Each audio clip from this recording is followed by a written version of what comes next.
नमस्कार शेतकरी मित्रांनो, आज आपण सोनंद या गावामध्ये बाळासाहेब काशीत यांच्या डाळिंबाच्या प्लॉटमध्ये आहे. तर या पावसाळी वातावरणामध्ये त्यांनी काय काय नियोजन केलं आपण त्यांनाच विचारूया.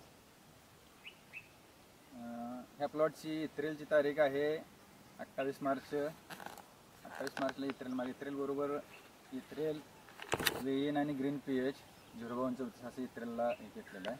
ठीक आहे. इत्रेल नंतर जेव्हा बाग फुटायला लागली म्हणजे चौकी अवस्थेमध्ये तुम्ही काय काय केलं? चौथी अवस्थेमध्ये प्रेस्कासील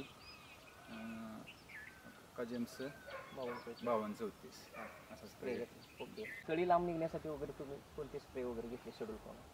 कॅप्री 24 0 फॅक्स 4 आणि 05234. ओके.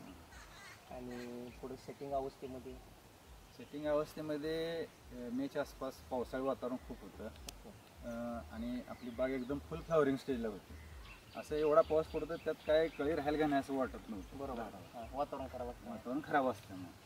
तर त्या पिरियडमध्ये आपण ह्या बागेला डायमोर, कॅल्फूड आणि बोरफूड आणि गॅलियम असा स्प्रे घेतला. ह्या स्प्रेचा असा फायदा झाला की आपल्या बागेला 100% फुल सेटिंग झालं.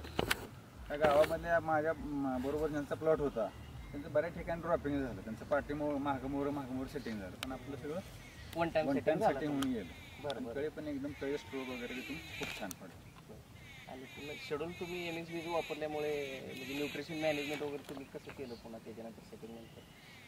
ठीक आहे. प्रत्येक 10-12 दिवसाला शेड्यूल येत त्या शेड्यूलप्रमाणे MXB सगळे औषधं फॉलो केले. त्याबरोबर काय इतर आपली बुरशीनाशक होते त्यांचा आपण स्प्रे. म्हणजे सेटिंग करताना किंवा जे सेटिंग तुम्ही स्टेजमध्ये होतं तेव्हा तुम्ही नवीन ग्रेड वगैरे किंवा कोणतं काही वेगळं वापरला का? नाही, नवीन ग्रेडचा कुठलाही वापर केला नाही. अनावश्यक खर्च तुम्ही केला नाही? अजिबात केला नाही. पहिल्या जे आपल्या ग्रेड आहेत त्या 034 असू द्या, तुमचं 1345 असू द्या, रेग्युलर ग्रेड रेग्युलर ग्रेड ज्या आहेत त्या बेसवर तुम्ही सगळ्या ग्रेड वापरल्या. शेतकऱ्यांना खर्च वाढवला पाहिजे का कमी करून केला पाहिजे? कमी केला पाहिजे. लिक्विड खताचा वगैरे एकदम डोसेस कमी आहेत. एकदम कमी आहेत. अगदी 3-4 किलो प्रमाणे प्रति एकर 05234 असू द्या, तुमचं 1345 असू द्या प्रमाणे. एवढ्या पावसाच्या प्रतिकूल वातावरणामध्ये तुम्हाला शेड्यूल वापरल्यामुळे काय नक्की फरक जाणवला? तुमच्या आसपास बी बागा असतील आणि तुमची आहे, काय नक्की फरक तुम्हाला आतापर्यंत तुमच्या बरोबरच्या बागावर काय आहे? ही MXB प्रोडक्ट वापरल्यामुळं आणि ह्यांच्या शेड्यूल प्रमाणे म्हणलं तर आणि कमी खर्चात एकदम खूपच सुंदर असा प्लॉट आलेला आहे.